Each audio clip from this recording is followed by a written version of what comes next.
Aloha and welcome to the Embodied Healing Self podcast with your host, Jenmons. Each week, join me for soul-inspired, conscious conversations around embodied healing and awakening to your soul's purpose. Thank you for listening in. Hello and welcome back to the Embodied Healing Self. I'm your host, Jenmons. I'm so grateful to be here with you again for another week after week since 2019. I appreciate your support, your messages, your reviews, the whole thing. I'm super, super grateful. And it just keeps me motivated and inspired just to keep sharing with you every week. So thank you so much. We are in this community to heal and grow and share and create and prosper and just live our truth, live our soul expression. And this is so important to me because in order for us to live and embody the thing that we desire, we have to be willing to do the inner work. And so oftentimes the women who come to me are coming because they've had undesirable experiences where they haven't had the results that they wanted because they've been focused on the results with other coaches, whether it's money or business or relationships, but focusing on that external thing and not being willing to do the inner work or not being guided or supported to even do so.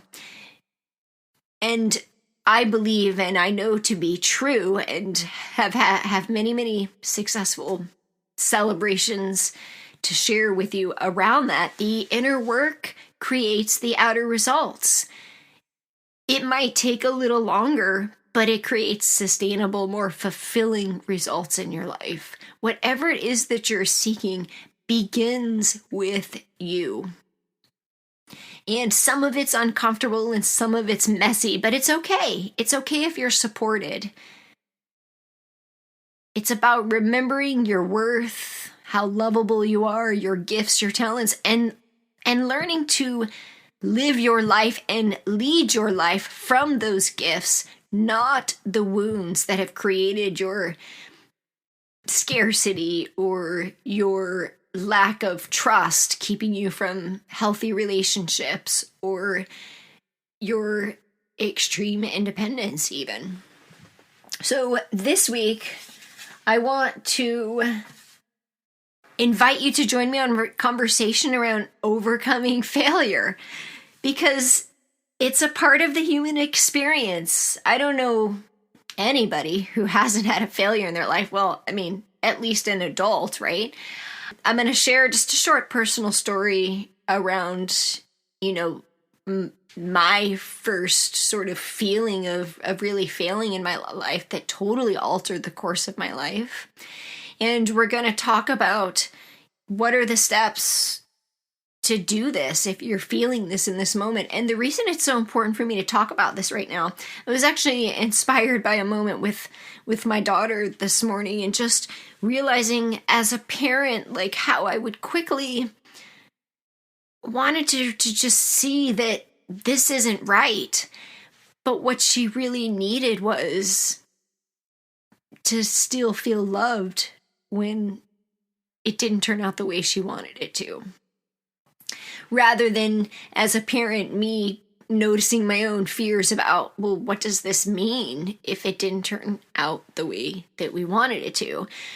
Stepping back and stepping into the place of like just noticing, all she needs right now is just to know that she's still loved.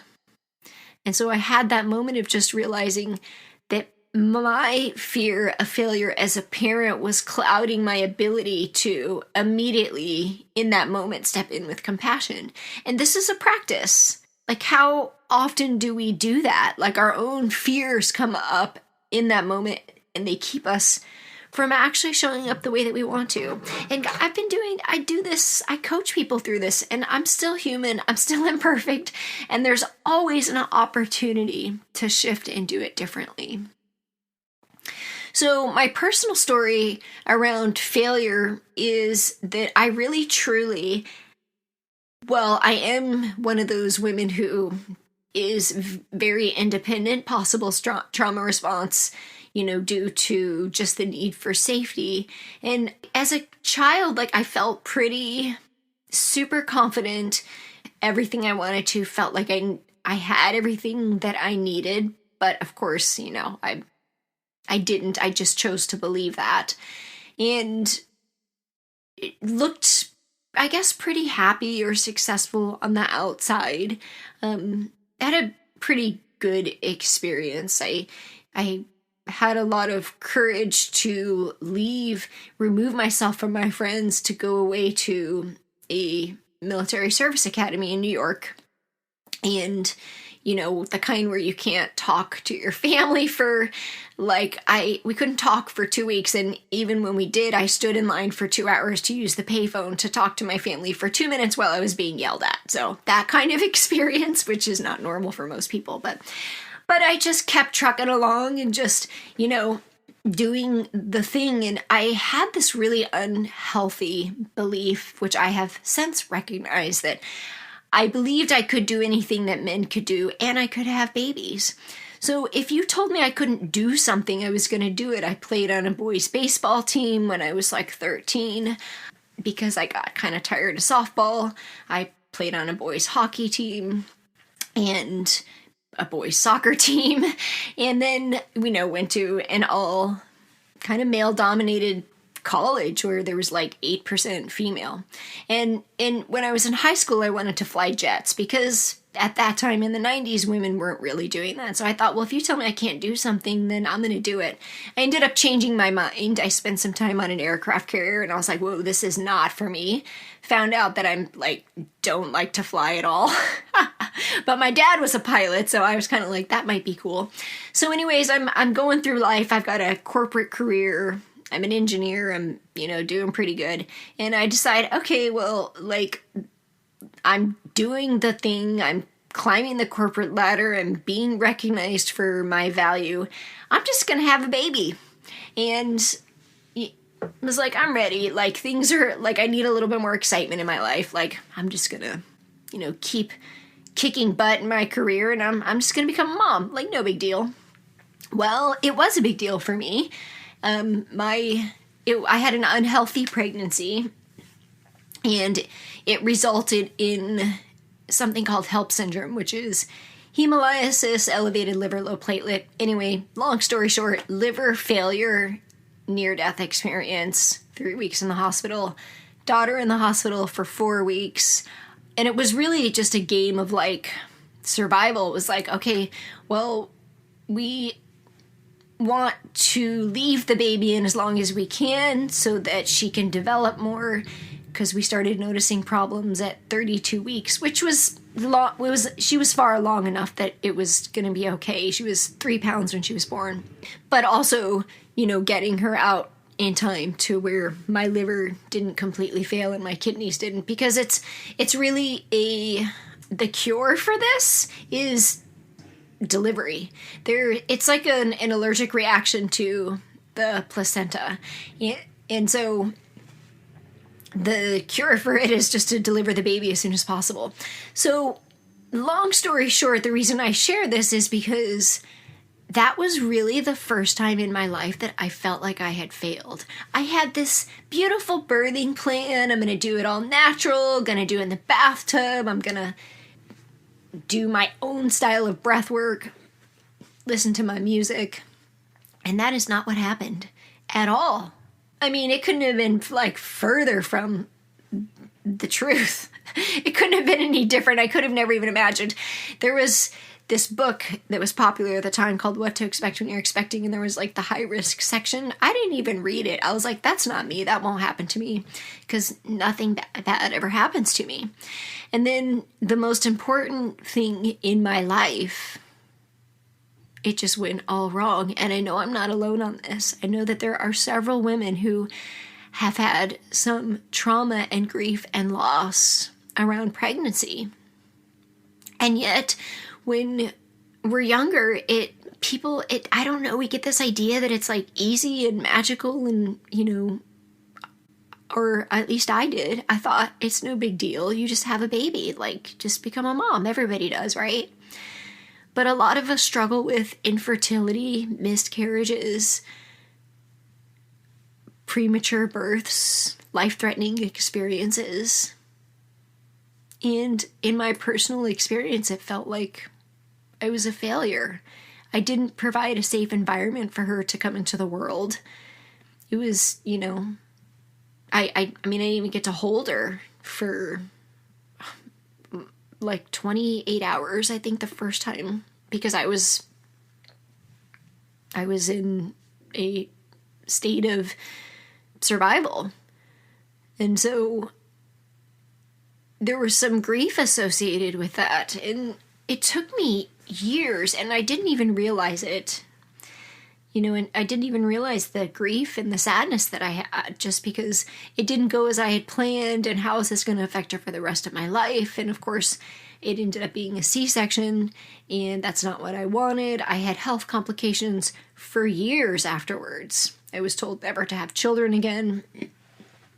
Like, this was just, it was scary. It was the best thing that ever happened to me, though, because it completely altered the course of my life.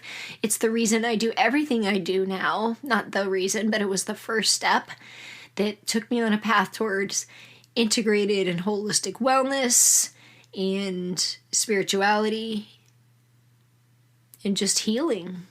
Because I now know that my need to constantly prove myself, and I was working so hard in a male-dominated environment, was the reason I didn't listen to my body. It was my breakdown. I had a breakdown in health. I just was trying to prove myself and my worth so much. Even when I was pregnant, I wasn't honoring my pregnancy. And that was the result. So we all have moments in our life where we feel like we have failed. And it sometimes feels like trauma. And I want to invite you to believe or choose that there's no failure, there's just growth. What it helps us do is get very clear on what we don't want.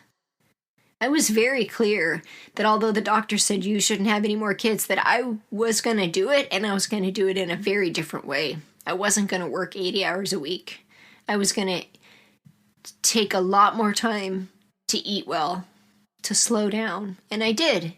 And my second one was 2 days late, and it was a natural birth, a VBAC. It was beautiful. But those are big moments, but there's also the small moments, like I shared my moment about this morning with my daughter. I just was like, I'm not always showing up the way I want to because of my own fears. And in the moment, I just questioned myself. But I don't really look at it as a failure. I look at it as the opportunity to grow and to change and to just choose differently. We all make mistakes. We've made mistakes of trusting the wrong people. Sometimes that is in a marriage. For me, it was in a business partnership. It was a mistake, an expensive mistake. Maybe it's a boss. We all had those experiences where we've just made a wrong turn temporarily, and what it's doing is showing us what we don't want. In those moments, I believe those moments of adversity and overcoming challenges are the moments that we learn about ourselves. Those are the moments of the invitation to trust. So when we feel this way, it's just important to acknowledge it. And the more that we practice this, the easier it gets. So within a few minutes this morning, I was able to kind of go through this process where the former version of me, it could have taken days or hours, or maybe I would have never even confronted it.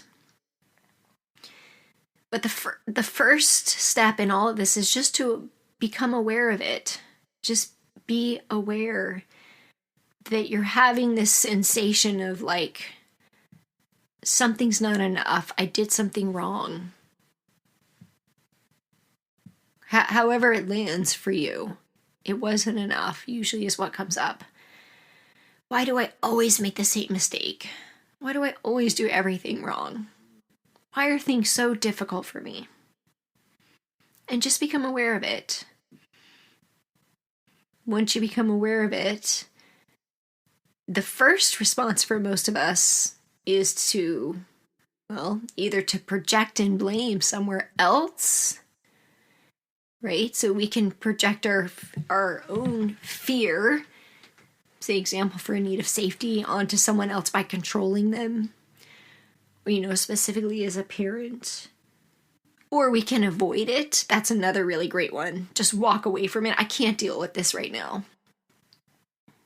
Those are probably two major ways that it shows up.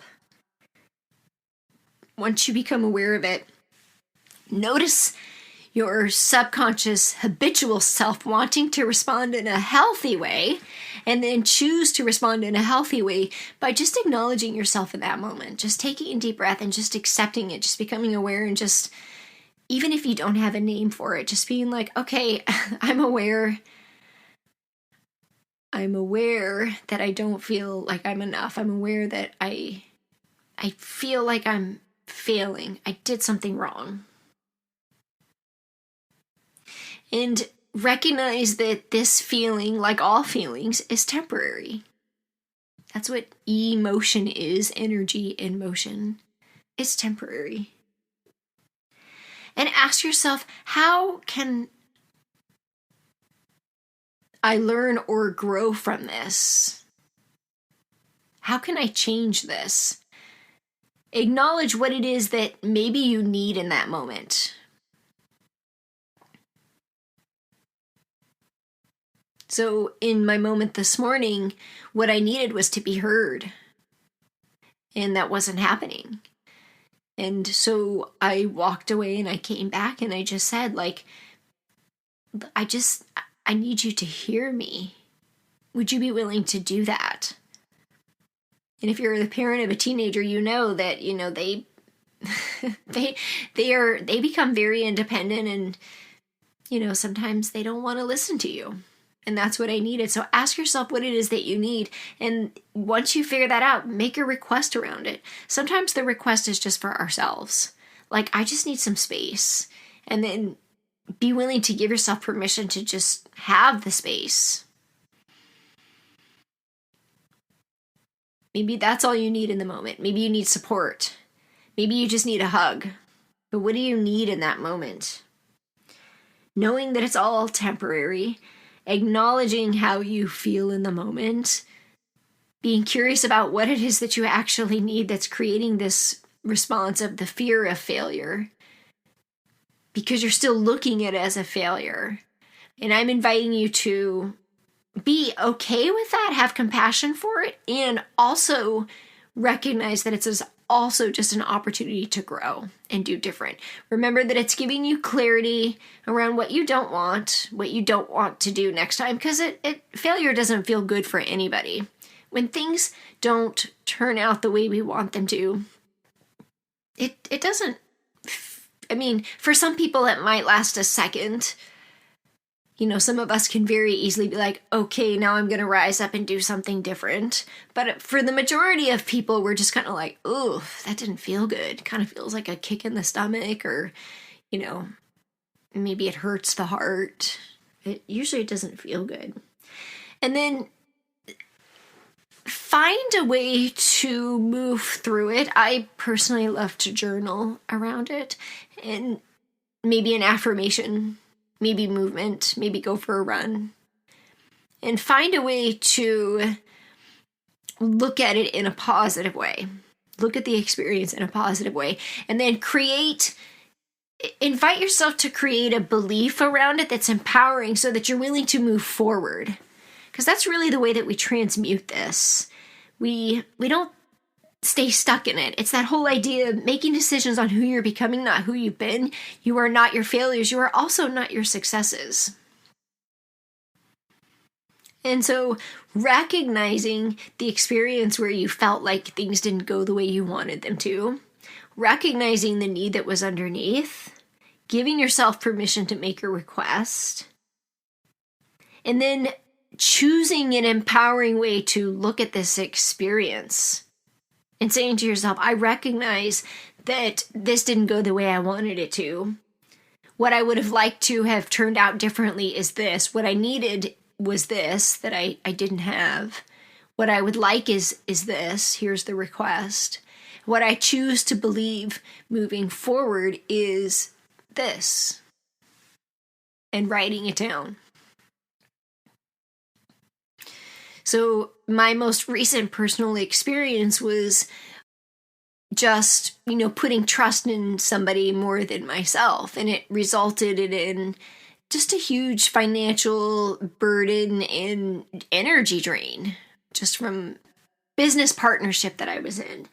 And so I could look at the story like it didn't go the way that I wanted it to, the way that was, the vision that was created did not come through.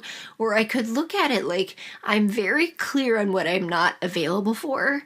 I'm very clear on what I don't want in my life moving forward. I'm very clear that I will no longer trust in someone else more than myself. And I'm just, you can plug in friendship or even marriage into this equation. But for me, as painful as parts of it were, it helped me to get really clear on, number one, owning my worth and owning my value and creating and maintaining healthy boundaries. Number two, not trusting in somebody who isn't trustworthy and not trusting in somebody more than myself, because that was the piece that I didn't listen to. And just getting super clear about how I want to move forward. So I'm not avoiding the idea that there wasn't some type of, quote, failure around it, but what did I learn and how did I grow? Well, we learn and grow a lot more when we lose or fail than we do when we win. One of my daughters is a surfer, a competitive surfer. She's a really good one, and she's usually does well in contests, and she had a contest where things didn't go the way she wanted them to, as everybody does. Every athlete experiences that. It's very common in the world of surfing because there's so many variables. The conditions are different, the waves are different, the weather, the whole thing. And there was a contest that really just, she was on this like winning streak, and then all of a sudden she didn't, and it just lit a fire under her to continue to learn more about ways that she can continue to grow in her skill. And when we get comfortable because things are going well, we just get too comfortable. And it's nice to have that every once in a while, but we really grow from the things that don't go well because we get super clear on what we want and what we don't want. So that's a positive way of looking at it, is thank you for the clarity. And then the most important piece of this, to wrap it up, is to have compassion. Have compassion for yourself. Have compassion for the people that were involved in the experience. Forgiveness. But most importantly, self-compassion and self-forgiveness. And just know that you are always doing the best you can do with the resources that are available to you. Even if you feel stuck. Maybe you just need to be stuck in that moment. But if you realize that it's happening over and over and over again and you're frustrated with it, then ask for support. And ask yourself, how am I not allowing myself to be supported in growth? So I'd love to hear from you. I'd love to just share some of maybe the failures or the challenges. Failure is such a heavy word. So let's just say the growth and the challenges that you've overcome and what you've learned and how you grew. Thank you so much for listening in. Have a wonderful day. And if you're looking for support and ways for you to work through some challenges in your life through journaling, join our devotion circle and 13 Moons membership, where we have daily journal prompts. And every month we have a different theme. And some of the themes are related to overcoming your fears, your doubts, and your failures, and transmuting them into your gifts.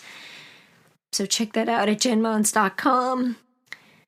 Thanks again so much for joining in. Have a wonderful day.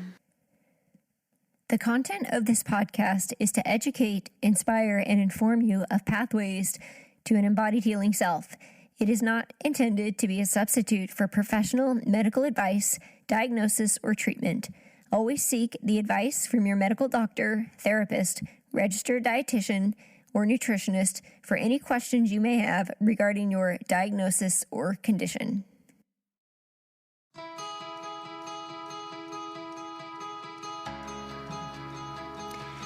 Hello, friends, and thank you so much for being a part of this community and listening in to the Embodied Healing Self podcast. I am deeply honored that you have chosen to listen in and be present with me today. I love and cherish and appreciate each and every one of you joining me for conscious conversations around embodied healing and accessing your soul wisdom.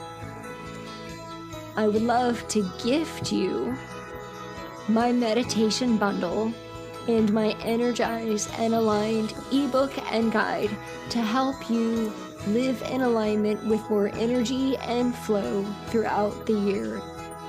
You can find these on my website at www.jenmons.com/tribe.